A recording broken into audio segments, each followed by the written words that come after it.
150 জন 200 জন তবলিগি জামাতের দেওবন্দি দলের মৌলবি বসে আছেন, আর আমাকে টপিক দিয়েছেন কিয়াম করা যাবে কিনা, নবীকে নূর বলা যাবে কি যাবে না, মানে টপিক যত দিয়েছে সব ওদের বিরুদ্ধে। এখন আমি কি করব, ওদের কিতাব খুলতে লাগলাম। নাসরুদ্দিন আশরাফ আলী থানভী লিখছে আল্লাহ সর্বপ্রথম নবীর নূর তৈরি করেছেন। ওদের কিতাব দেখো, দেওবন্দীদের মুজাদ্দিদ আশরাফ আলী থানভী লিখছে আল্লাহ নবীর নূরকে সর্বপ্রথম তৈরি করেছেন। ওদের কিতাব আল মুহান্নাদ আল মুফান্নাদ, দেওবন্দীদের কিতাবে লেখা আছে কিয়াম করা সওয়াবের কাজ। সমস্ত জিনিস নূর, কিয়াম, কলমা খানি, কোরআন খানি সব ওদের কিতাব থেকে দেখিয়ে দিলাম। সব হাক্কা বাক্কা হয়ে বসে থাকলো। লাস্টে যখন ঝাল বেশি লেগেছে তখন উঠে উঠে সাইড কাটতে লাগলো। কেউ মারার প্ল্যান করে এসেছিল। আবার কালকে জালসা ছিল তো ওই তবলিগি জামাতের আড্ডাতে, আবার খানকার পাশে, মানে এমন এমন জায়গাতে আমাকে দাওয়াত দিচ্ছে, বাবা ঘুরে আসতে পারবো কিনা গ্যারান্টি না। তবে আল্লাহর যতদিন রহমত আছে, পীর মুর্শিদের নিগাহে কারাম আছে, দোয়া আছে, মা বাপের আপনাদের দোয়া আছে, ইনশাআল্লাহ ভয় পাই না। আমরা আলা হযরতের সৈনিক, গরিব নামাজের মান্যওয়ালা, যেখানে দাওয়াত দেয় চলে যায়। ওয়াহাবি দাওয়াত দিলেও চলে যায়, কারণ ওখানে গিয়ে তো আমি কোরআন হাদিস থেকে ওয়াজ করব না, কি বলেন? আর হিম্মত থাকলে ভুল ধরে দেখিয়ে দিবে, আর আমি যেটা বক্তব্য দেবো কোরআন হাদিস থেকে বক্তব্য দেবো। তো আল্লাহ তাবারাক ওয়া তাআলার মেহেরবানি, আমরা আহলে সুন্নাত ওয়াল জামাত কোথাও গিয়ে লজ্জিত হইনি, কোনো মুনাজারা থেকে পালাইনি। আলহামদুলিল্লাহ, আমাদের নাম শুনে তারা আসেনি, আর এসছে তো দেখে যে এরা চলে এসছে তখন পালিয়ে গেছে। এটা আল্লাহর মেহেরবানি, কারণ আমরা হচ্ছে আহলে সুন্নাত ওয়াল জামাত। দেওবন্দি নাম, আহলে হাদিস নাম, ওয়াহাবি নাম আমেরিকা, ইসরায়েল, বার্তানিয়া এইগুলো লোক দিয়েছেন, আর আহলে সুন্নাত ওয়াল জামাত নাম মুহাম্মদ রাসূলুল্লাহ দিয়েছেন। জোরে বলেন সুবহানাল্লাহ। এই জামাতের উপর অনেক ফয়জান আছে। তো অনেকক্ষণ বক্তব্য আপনাকে দিলাম, একটা কথা মনে রাখবেন, খাজা মঈনুদ্দিন চিশতি রাহমাতুল্লাহ আলাইহির চরিত্র নবীর সুন্নাত মোতাবিক ছিলেন। গওস পাকের চরিত্র নবীর সুন্নাত মোতাবিক ছিলেন।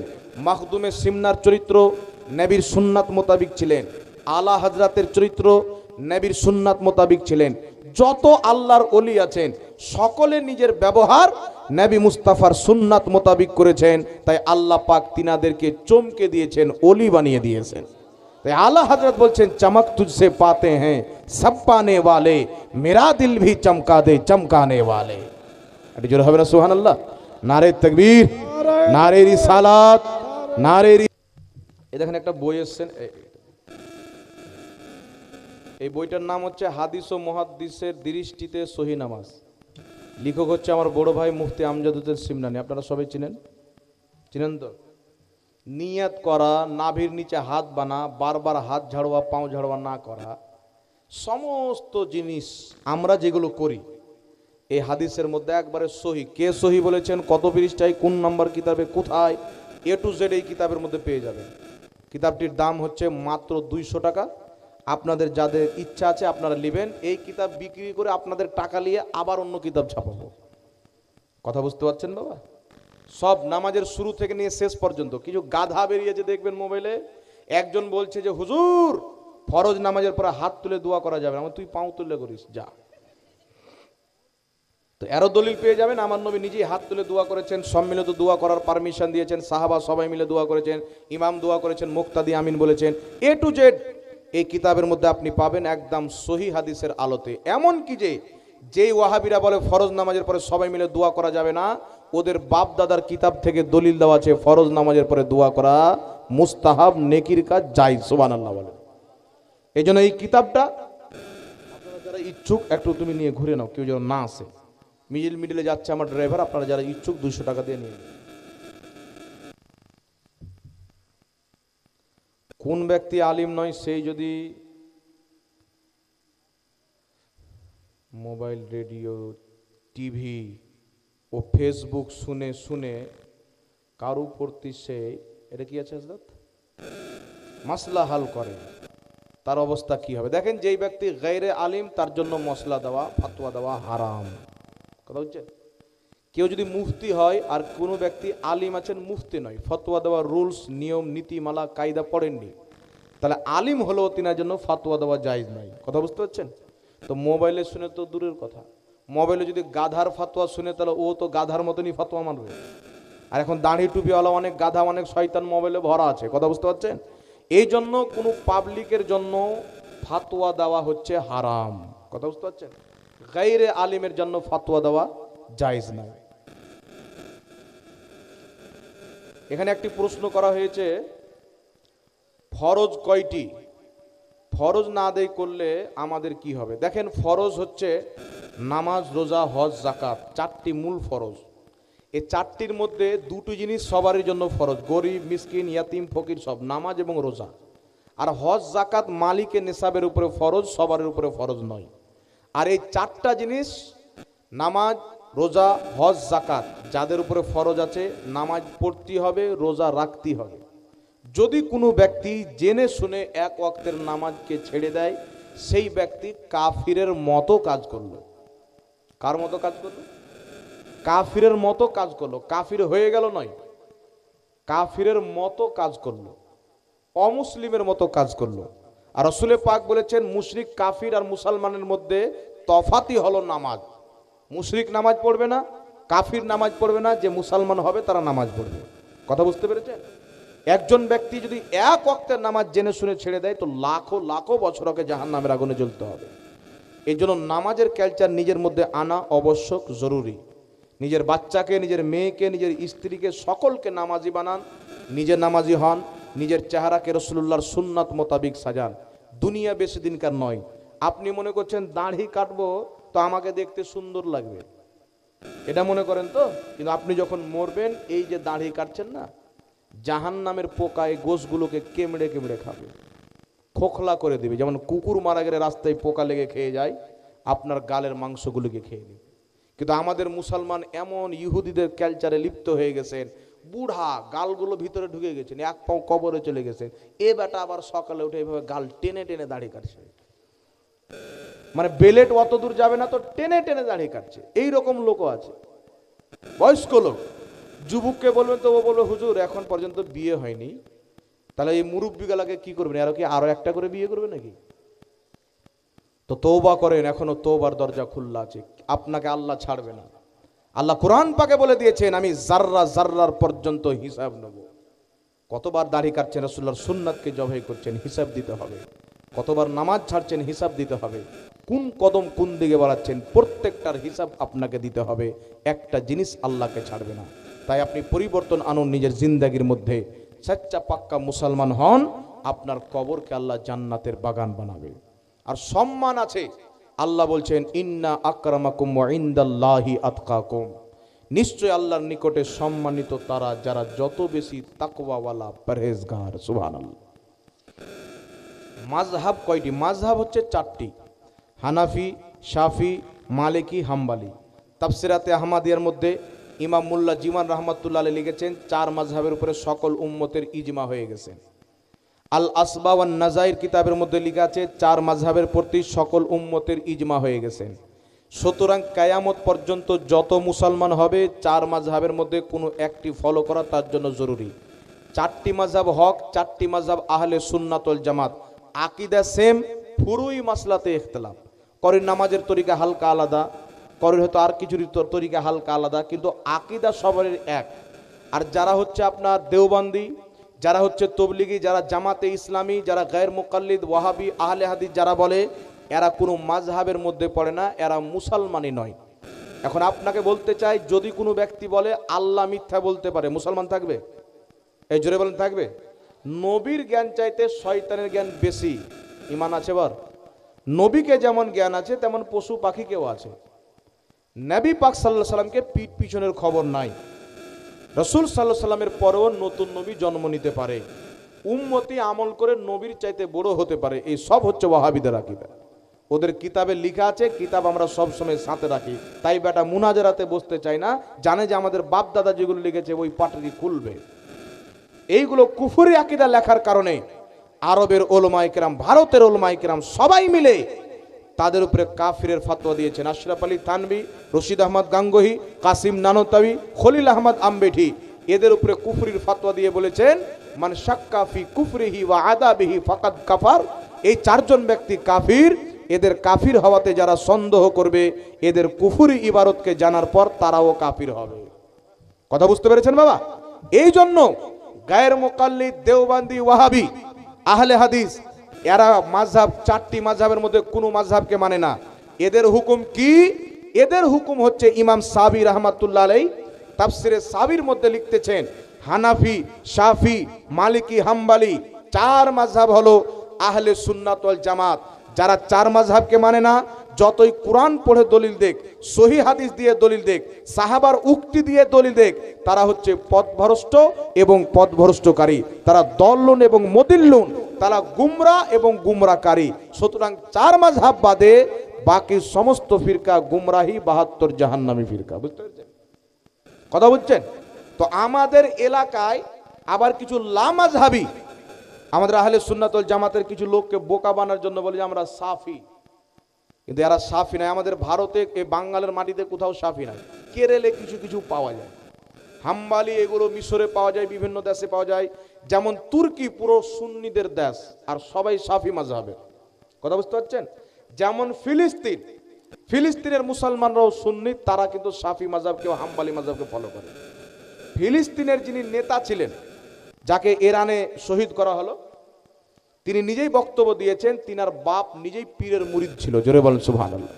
তো ওখানে ওরা সুন্নি মুসলমান, তাই লামাযহাবীরা ফিলিস্তিনের মুসলমানকে মুসলমান মনে করেন না। কথা বুঝতে পারছেন? সুন্নি তাই। এই জন্য আমাদের এলাকাতে হানাফি বাদ দিয়ে শাফি, হাম্বলি, মালিকি মাযহাবের কোনো লোক নাই। যারা ওয়াহাবি, দেওবন্দি, এরা যদি নিজেকে শাফি বলে, তাহলে এরা ধোঁকা দিচ্ছে। এদের আকীদা হচ্ছে কুফরি, কোরআন হাদিস বিরোধী আকীদা। এর জন্য এদের থেকে নিজে বাঁচা, নিজের সমাজকে বাঁচা আপনার আমার উপরে ফরজ। এখন কথা হবে, হুজুর ওদের মৌলবি বলছে না যে সালাম দাও ওদেরকে হারাম, আমাদের মৌলবি কেন বলে? আপনাকে বলি বাবা, যদি রাস্তাতে পাখানা পড়ে থাকে, নোংরা জিনিস থাকে, তাহলে নোংরা জিনিস আপনাকে দেখে সাইড কাটবে না আপনি নোংরা জিনিসকে দেখে সাইড কাটবে? জি, তো এরা হচ্ছে নাপাক নোংরা জিনিস, এ আপনাকে দেখে সরবে না, আপনাকে সরতে হবে। আপনার দোকানে যদি সোনা থাকে, তো চোর তালা মারবে না আপনি তালা মারবেন? কথা বলেন। আপনার দোকানে সোনা আছে, তো চোর তালা মারবে না আপনি মারবেন? চোর তো চাইবে যে তালা খুলে রাখো, কাজটা শর্টকাটে হবে। তো এরা হলো ইমানের চোর, আপনি হচ্ছেন ইমানদার। আপনাকে আপনার ইমান বাঁচাতে হবে, তাই ওদের থেকে আপনাকে দূরে থাকতে হবে। না বেটির বিয়ে দেওয়া যাবে, না তাদের বেটি নেওয়া যাবে, না তাদের সাথে সালাম কালাম করা যাবে। সুনা জঙ্গল রাত আঁধেরি, ছাই বদলি কালি হে, সোনে वालो জাগতে রহিও, চোরো কি রখওয়ালি হে। অন্ধকার রাত, 72 ফিরকা চতুর সাইডে সুন্নিকে ঘিরে আছে ইমান নষ্ট করার জন্য। আল্লাহ হযরত বলছেন, জাগতে থাকো যেন তোমার ইমান না কাটতে পারে। তারপর আরেকটি মাসলা জিজ্ঞাসা করা হয়েছে, একটু চর্চা করে বলে দিই। রাগ করছেন নাকি? রাগ করবেন, আমার বড় ভাই হলো তো। কোন ব্যক্তি আলিম নয়, সে যদি কোনো আলিমের সম্পর্কে কোনো মাসলা হাল করে, তার প্রতি কি ফতোয়া লাগু হবে?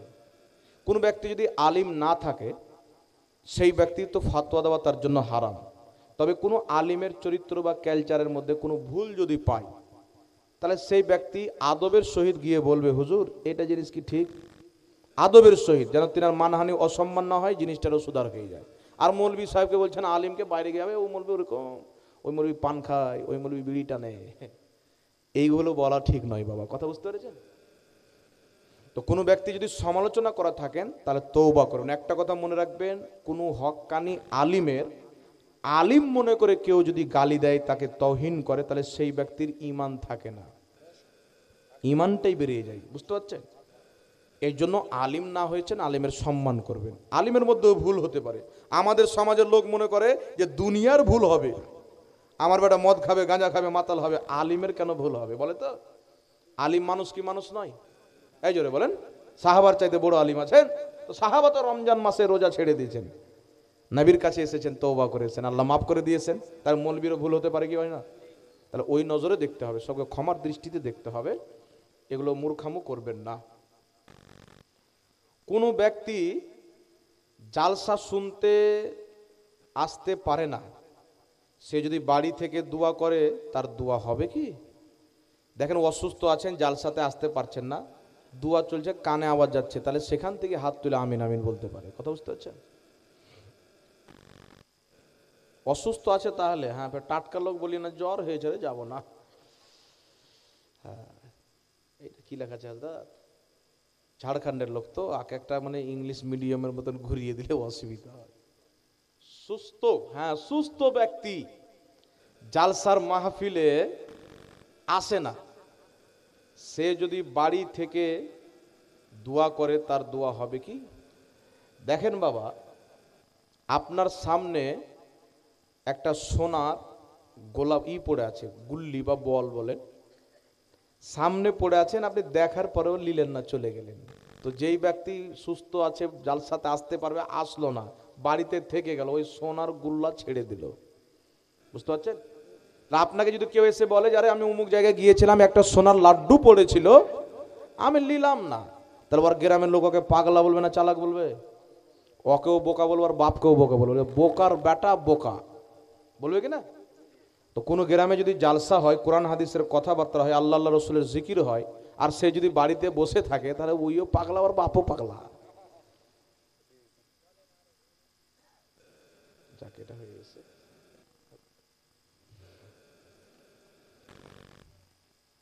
কোনো আলিম জমার খুতবা দিতে পারে না, পারে কিনা? এটা কি সে কোরআন ঠিক অত পড়তে পারে না? গায়ের আলিম জুমার খুতবা দিতে পারে। আচ্ছা, যে ব্যক্তি আলিম নয় সে জুমার খুতবা দিতে পারবে কি পারবে না?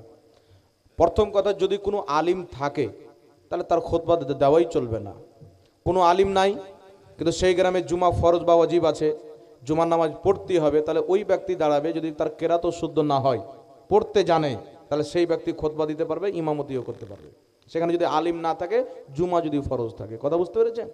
আর আলিম আছে আর ও গিয়ে খুতবা দিচ্ছে, তাহলে এটা বল তার খুতবা চলবে না, তার পিছনে নামাজও চলবে না, আলিম নামাজ পড়া। কোন মসজিদের আলিমকে, এটা কি গো,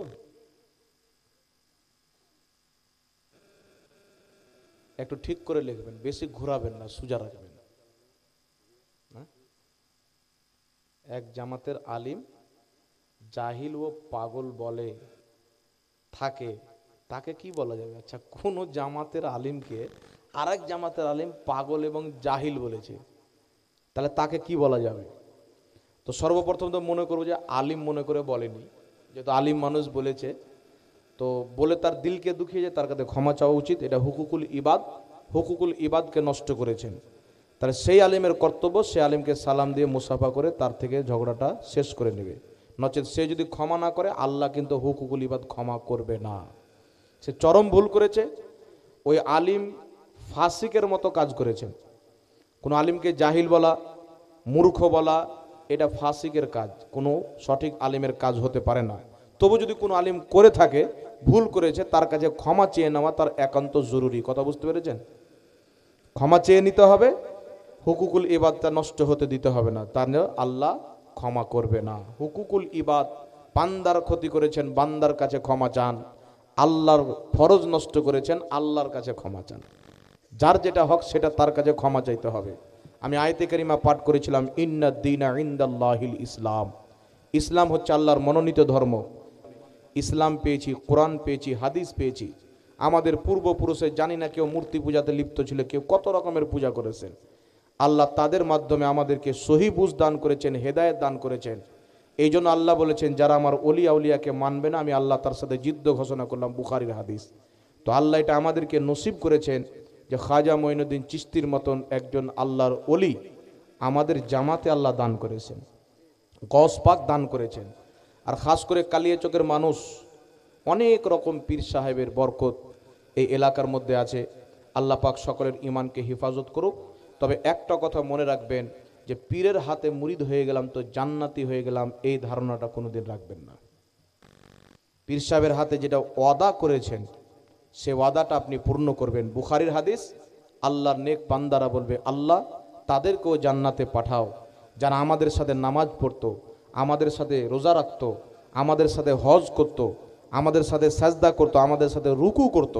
তাহলে বোঝা গেল পীর সাহেবের হাতে মুরিদ হয়ে পীর সাহেবের কথাগুলির উপরে আমল করতে হবে, নামাজও পড়তে হবে, রোজাও রাখতে হবে, তাহলে পীর সাহেব জান্নাতে নিয়ে যাবে। কথা বুঝতে পেরেছেন? এই আমার কথা বুঝতে পারছেন আপনারা? আর পীরের হাতে মুরিদ হয়ে গেল, জান্নাতি হলো, কি করব নামাজ? এক জায়গাতে আপনাদের এলাকাতে বলেছিল, একজন এসে বলছে, হুজুর আমাদের এলাকায় একটা লোক বলছে যে সিলসিলাতে দাখিল হয়ে গেলি জান্নাতি হয়ে গেল।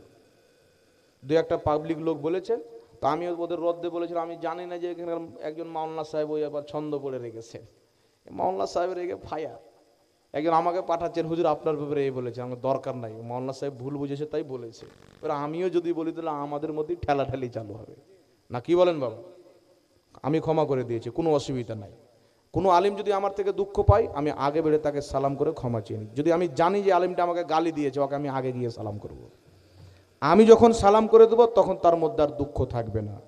আর রাসূল পাক বলেছেন, একজনে অপরের উপরে যদি নারাজ থাকে, যেই ব্যক্তি আগে গিয়ে মোলাকাত করে নেবে, আল্লাহ তার আগেই মাগফিরাত করে দিবে। জোরে বলেন সুবহানাল্লাহ।